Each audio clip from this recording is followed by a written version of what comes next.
नमस्ते। आज बात करते हैं रिसर्च की, एक ऐसे सफर की जो एक छोटे से सवाल से शुरू होता है और एक ठोस, भरोसेमंद जवाब पर जाकर खत्म होता है। तो चलिए इस पूरे प्रोसेस को एकदम आसान भाषा में समझते हैं। तो आज हम क्या-क्या देखने वाले हैं? हम शुरुआत करेंगे ये समझने से कि रिसर्च एक आम गूगल सर्च से कैसे अलग है।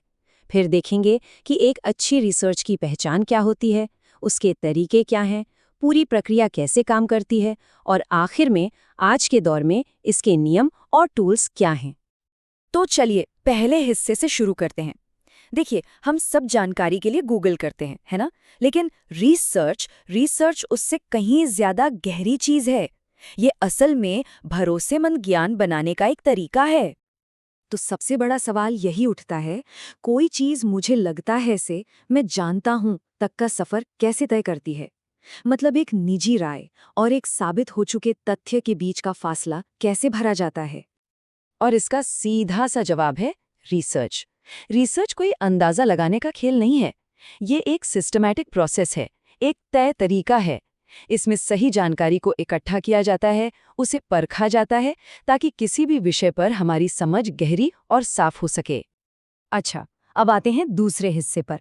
हर जानकारी, हर दावा एक जैसा नहीं होता। तो फिर सवाल ये है कि हम कैसे पहचानें कि कौन सी रिसर्च भरोसे के लायक है और कौन सी नहीं?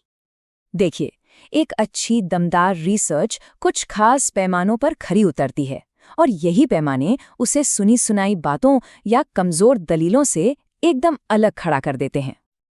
अच्छा, ये दो शब्द हैं, विश्वसनीयता और वैधता, यानी रिलायबिलिटी और वैलिडिटी। इनमें अक्सर कंफ्यूजन होता है। चलो इसे एक आसान से उदाहरण से समझते हैं। विश्वसनीयता का मतलब है स्थिरता। सोचिए, एक तीरंदाज है जो बार बार निशाना लगा रहा है और उसके सारे तीर एक ही जगह पर लग रहे हैं। ये हुई विश्वसनीयता। लेकिन क्या वो सही जगह पर निशाना लगा रहा है? वो है वैधता। जब तीरंदाज बार बार बुलजाय पर ही निशाना लगाए, तब हम कहेंगे कि उसका निशाना विश्वसनीय भी है और वैध भी। एक अच्छी रिसर्च को दोनों होना पड़ता है, स्थिर और सटीक। इसी तरह दो और बहुत जरूरी बातें हैं, निष्पक्षता और साख। निष्पक्षता का मतलब है कि रिसर्चर अपनी निजी राय, अपनी पसंद नापसंद को काम से बिल्कुल दूर रखे, और साख का मतलब है कि रिसर्च के लिए सबसे अच्छे और भरोसेमंद सोर्स और तरीकों का इस्तेमाल किया गया हो। ठीक है, तो अब जब ये समझ आ गया है कि अच्छी रिसर्च क्या होती है, तो चलो अब इसके तरीकों में थोड़ा और गहरे उतरते हैं। किसी भी प्रॉब्लम को देखने और जांचने के मोटे तौर पर दो मुख्य नजरिए होते हैं। ये दो नजरिए हैं, मात्रात्मक और गुणात्मक, यानी क्वांटिटेटिव और क्वालिटेटिव। क्वांटिटेटिव रिसर्च का लेना देना है नंबरों से, आंकड़ों से। ये पूछती है कितने या कितना, ये बड़े ग्रुप्स पर की जाती है।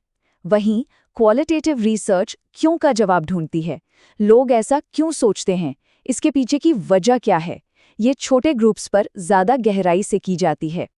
तो अब जब नजरिए समझ लिए हैं, तो उस रास्ते को भी देख लेते हैं जिस पर चलकर असल में रिसर्च की जाती है। ये एक तरह से ज्ञान बनाने का पूरा ब्लूप्रिंट है।